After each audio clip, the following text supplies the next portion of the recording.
جب صحابہ کرام رضی اللہ عنہم مسجد نبوی میں جمع ہو گئے تو حضور صلی اللہ علیہ وسلم منبر پر تشریف لائے اور فرمایا کہ یہ گروہ مہاجرین و انصار مجھے اللہ نے حکم دیا ہے کہ فاطمہ بنت محمد کا نکاح علی بن ابی طالب رضی اللہ عنہ سے کر دوں۔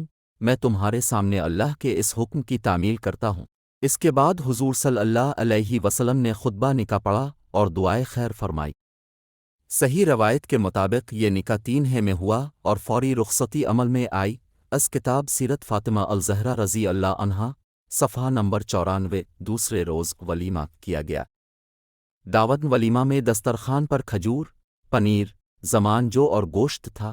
حضرت اسما رضی اللہ عنہا فرماتی ہیں کہ یہ اس زمانہ کا بہترین ولیمہ تھا۔ حضور نبی کریم صلی اللہ علیہ وسلم نے اپنی لخت جگر سب سے چھوٹی لاڈلی بیٹی خاتون جنت حضرت سیدہ فاطمہ الزہرا رضی اللہ عنہا کو جو جہیز دیا۔ مختلف روایتوں کے مطابق اس کی تفصیل یہ ہے: 1 سے 1 بستر مصری کپڑے کا جس میں اون بھری ہوئی تھی، 2 سے 1 نقشی تخت پلنگ، 3 سے 1 چمڑے کا تکیا جس میں کھجور کی چھال بھری ہوئی تھی، 4 1 مشکیزہ، 5 2 مٹی کے برتن گھڑے پانی کے لیے، 6 1 چکی، ایک روایت کے مطابق 2 چکیاں، 7 1 پیالہ، 8 2 چادریں، 9 2 بازو بند نکرا، 10 1 جائے نماز۔ حضور حضرت سیدہ فاطمہ الزہرا رضی اللہ عنہا کے ہر رنج و راحت میں شریک ہوتے، تقریباً ہر روز ان کے گھر تشریف لے جاتے، ان کی خبر گیری کرتے، کوئی تکلیف ہوتی تو اسے دور کرنے کی کوشش فرماتے۔ اگر حضور صلی اللہ علیہ وسلم کے گھر میں کوئی چیز پکتی تو آپ اس میں سے کچھ نہ کچھ حضرت سیدہ فاطمہ الزہرا رضی اللہ عنہا کو بھی بھجواتے تھے۔ حضرت سیدہ عائشہ صدیقہ رضی اللہ عنہا فرماتی ہیں کہ حضرت سیدہ فاطمہ الزہرا رضی اللہ عنہا حضور نبی کریم صلی اللہ علیہ وسلم کی خدمت اقدس میں حاضر ہوتیں تو آپ عذرا محبت کھڑے ہو جاتے اور شفقت سے ان کی پیشانی کا بوسہ لیتے اور اپنی نشست سے ہٹ کر اپنی جگہ پر بٹھاتے، اور جب آپ حضرت سیدہ فاطمہ الزہرا رضی اللہ عنہا کے گھر تشریف لے جاتے تو وہ بھی کھڑی ہو جاتی، محبت سے آپ کے سر مبارک چومتیں اور اپنی جگہ بٹھاتیں۔ ابو داؤد۔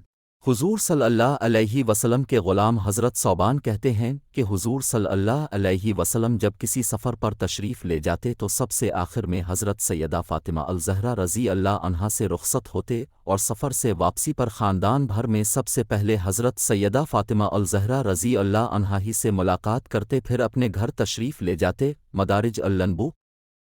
ایک بار حضرت سیدہ فاطمہ الزہرا رضی اللہ عنہا کو بخار آ گیا، رات انہوں نے سخت بے چینی میں کاٹی۔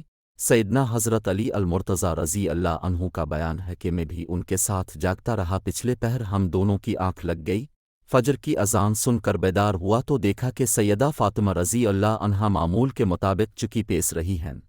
میں نے کہا کہ فاطمہ رضی اللہ عنہا تمہیں اپنے حال پر رحم نہیں آتا؟ رات بھر تمہیں بخار رہا، صبح اٹھ کر ٹھنڈے پانی سے وضو کر لیا، اب چکی پیس رہی ہو، خدا نہ کرے زیادہ بیمار ہو جا۔